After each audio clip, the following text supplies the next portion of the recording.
তাপমাত্রার মাত্রাতিরিক্ত পারদে যখন পড়ছে পূর্ব ও পশ্চিম ইউরোপের বিভিন্ন দেশ, তখন মরার উপর খাড়ার ঘা হয়ে দাঁড়িয়েছে দাবানল। এরই মধ্যে পর্তুগাল, স্পেন ও ফ্রান্সের নতুন নতুন অঞ্চলে ছড়িয়ে পড়েছে আগুন।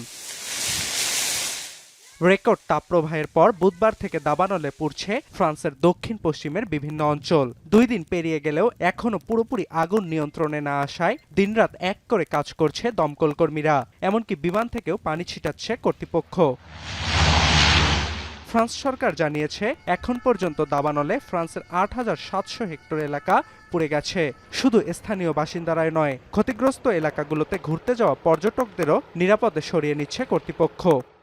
Site to see if our belongings are intact and our caravan is okay. Most of them are burned to the ground.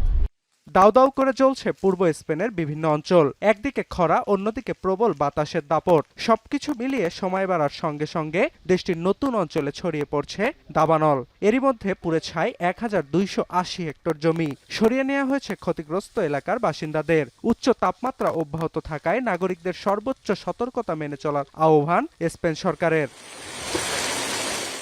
দাবানল ভয়াবহ আকার ধারণ করেছে ইউরোপের দেশ পর্তুগালেও। এরই মধ্যে আগুনে ভস্মীভূত দেশটির অন্তত 1,000 হেক্টর জমি। আগুন নেভাতে অক্লান্ত পরিশ্রম করে যাচ্ছে দমকল বাহিনীর হাজারেরও বেশি কর্মী। আবহাওয়াবিদদের শঙ্কা, উচ্চ তাপমাত্রার কারণে সামনের দিনগুলোতেও অব্যাহত থাকবে গরম ও দাবানল।